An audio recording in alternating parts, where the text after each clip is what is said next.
Hello everyone, welcome to the channel e Pathshala. मैं शिखा आपके सामने लेकर आई हूँ सीटेट का प्रीवियस पेपर जो कि 18 सितंबर 2016 में हुआ था। और आज हम डिस्कस करेंगे सीटेट का सीडीपी पोर्शन यानी कि बाल विकास एवं शिक्षा शास्त्र। तो प्रीवियस पेपर जो कि 18 सितंबर 2016 में हुआ था, हम शुरू करने जा रहे हैं। पहला क्वेश्चन है, विद्यार्थियों में समप्रत्यात्मक विकास को प्रोत्साहन देने के लिए निम्नलिखित में से कौन सी विधि सबसे प्रभावी है। यानी कि बच्चों का जो कॉन्सेप्ट डेवलपमेंट है, कॉन्सेप्चुअल डेवलपमेंट है, उसको प्रोत्साहन देने के लिए क्या चीज, कौन सी विधि सबसे ज्यादा प्रभावी होगी। विद्यार्थियों को बहुत से उदाहरण देना और उन्हें तर्क शक्ति का उपयोग करने के लिए प्रोत्साहित करना। दूसरा, जब तक विद्यार्थियों में वांछित समप्रत्यात्मक परिवर्तन ना हो जाए तब तक दंड का उपयोग करना। या फिर पुराने प्रत्ययों से किसी संदर्भ के बिना नए प्रत्ययों को अपने आप समझा जाना चाहिए।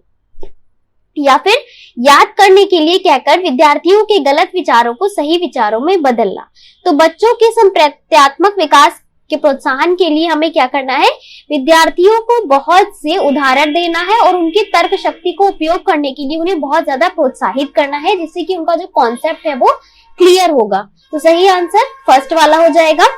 नेक्स्ट क्वेश्चन है, प्राथमिक विद्यालय के बच्चे उस वातावरण में सबसे प्रभावी ढंग से सीखेंगे जहां मूल रूप से पढ़ने लिखने और गणित की संज्ञानात्मक कुशलताओं पर ही ध्यान का केंद्र होता है और बल दिया जाता है। या फिर जहां शिक्षक सारे अधिगम में आगे होता है और विद्यार्थियों से निष्क्रिय रहने की अपेक्षा करता है, जहां उनकी संवेगात्मक आवश्यकताओं की पूर्ति होती है और वे अनुभव करते हैं कि वे महत्वपूर्ण हैं। या फिर जहां शिक्षक एकाधिकारवादी है और स्पष्ट आदेश देता है कि क्या किया जाना चाहिए।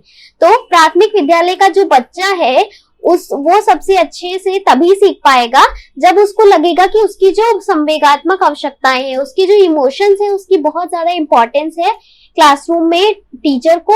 और जब वो अनुभव करते हैं कि वो इम्पोर्टेंट है, उनकी बातें इंपॉर्टेंट है, उनकी जानकारी, उनके अनुभव इंपॉर्टेंट है, तभी बच्चे अच्छे से सीख पाएंगे। और जहां पर ही, ध्यान दीजिएगा, कहीं पर ही या केवल जैसे शब्द हो वो हमें बिल्कुल सही नहीं करना है, वो सारे ऑप्शंस आपके गलत होते हैं।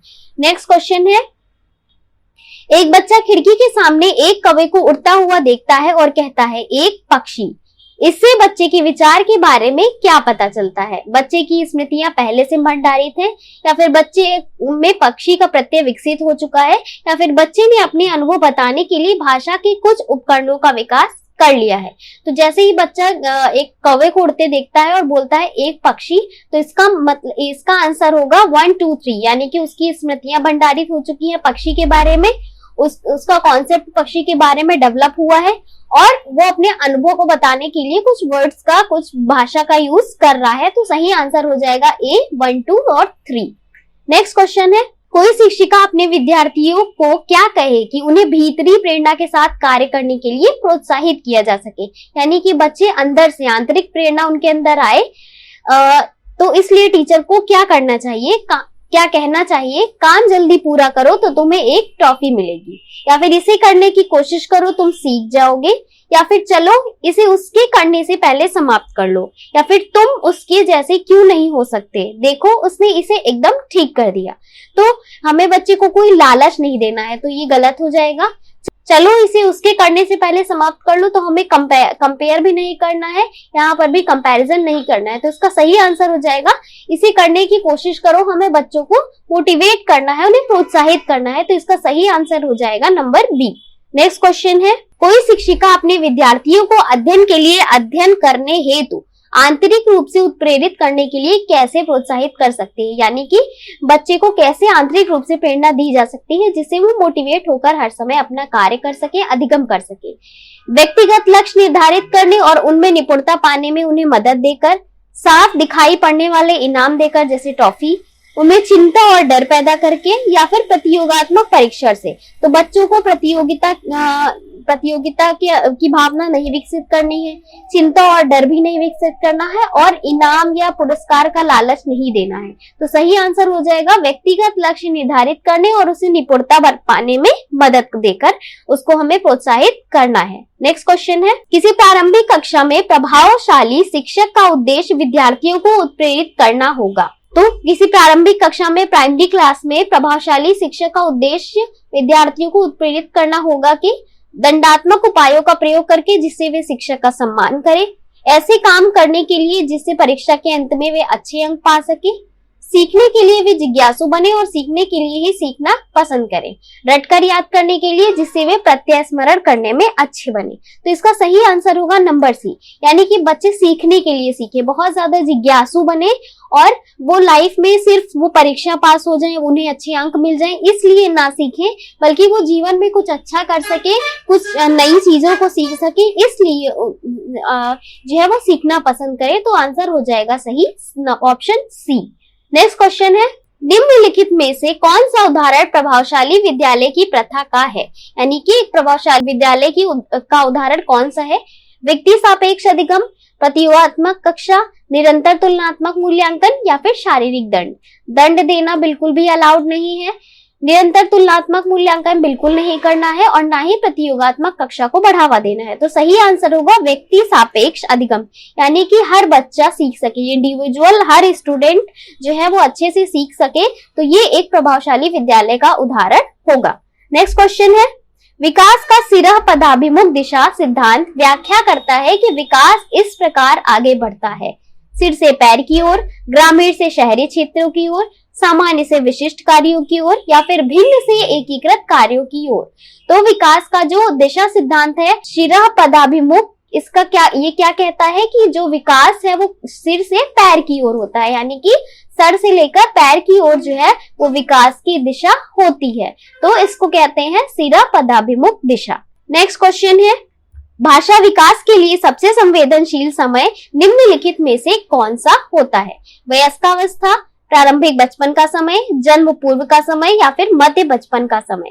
वयस्कावस्था बहुत देर हो जाएगी बच्चे को भाषा सीखने के लिए, जन्म पूर्व बच्चा जब उसका जन्म ही नहीं हुआ है तो वह कैसे सीखेगा, और मध्य बचपन भी देर हो जाएगी। तो इसका सही आंसर है प्रारंभिक बचपन का समय, यानी कि जब प्रारंभिक बाल्यावस्था में बच्चा होता है तभी उसका भाषा सीखने का काफी संवेदनशील समय होता है। नेक्स्ट क्वेश्चन है, एक 6 वर्ष की लड़की खेल कूद में असाधारण योग्यता का प्रदर्शन करती है, उसके माता पिता दोनों ही खिलाड़ी हैं, उसे नृत्य प्रशिक्षण प्राप्त करने भेजते हैं और सप्ताहांत में उसे प्रशिक्षण देते हैं। बहुत संभव है कि उसकी क्षमताएं निम्नलिखित दोनों के बीच परस्पर प्रतिक्रिया का परिणाम होंगी: स्वास्थ्य और प्रशिक्षण, अनुशासन और पौष्टिकता, आनुवंशिकता और पर्यावरण या फिर वृद्धि और विकास। तो एक 6 साल की बच्ची है जो कि खेल कूद में बहुत ज्यादा अच्छी है, बहुत ज्यादा निपुण है और उसके माता पिता दोनों ही खिलाड़ी रह चुके हैं और वो उसको ट्रेंड किया जा रहा है उस बच्ची को, और जब सप्ताह का अंत होता है तो उसके माता पिता भी उसे प्रशिक्षण देते हैं।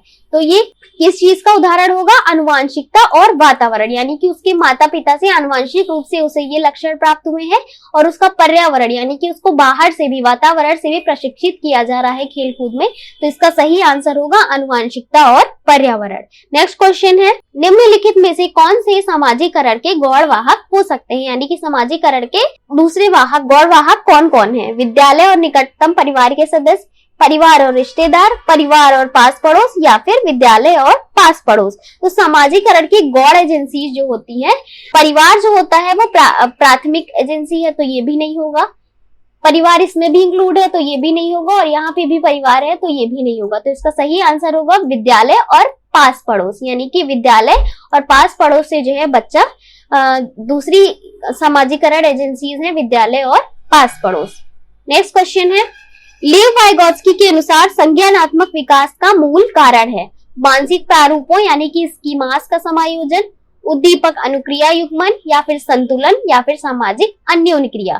तो लेव वाइगोत्स्की ने बताया है कि बच्चे का जो संज्ञानात्मक विकास है वो सामाजिक अन्योन्क्रिया पर बहुत अधिक आधारित है, यानी बच्चा जितना समाज में रहेगा, समाज के लोगों से क्रिया करेगा, अंतःक्रिया करेगा, उतना अधिक सीख पाएगा, उतना ज्यादा उसका संज्ञानात्मक विकास होगा। नेक्स्ट क्वेश्चन है, किसी बच्चे का दिया गया विशिष्ट उत्तर कोलबर्ग के नैतिक तर्क के सोपानों की विषय वस्तु के किस सोपान के अंतर्गत आएगा? यदि आप ईमानदार हैं तो आपके माता पिता आप पर गर्व करेंगे, इसलिए आपको ईमानदार रहना चाहिए। तो ये जो है ये कोलबर्ग के कौन से नैतिक तर्क के सोपानों के अंतर्गत आता है। अच्छी लड़की, अच्छा लड़का अनुकूलन, कानून और व्यवस्था, दंड आज्ञाकारिता या फिर सामाजिक संकुचन। तो यहाँ पर क्या कहा जा रहा है कि आप ईमानदार हैं तो आपके माता पिता आप पर गर्व करेंगे, यानी कि जब अच्छा लड़का या अच्छी लड़की की स्टेज होगी तभी जो है इन गुणों को बनाए रखने की बात कही जाती है। तो इसका सही आंसर होगा अच्छा लड़की या अच्छी लड़की या फिर अच्छा लड़का। नेक्स्ट क्वेश्चन है, जीन पियाजे के अनुसार अधिगम के लिए निम्नलिखित में से क्या आवश्यक है?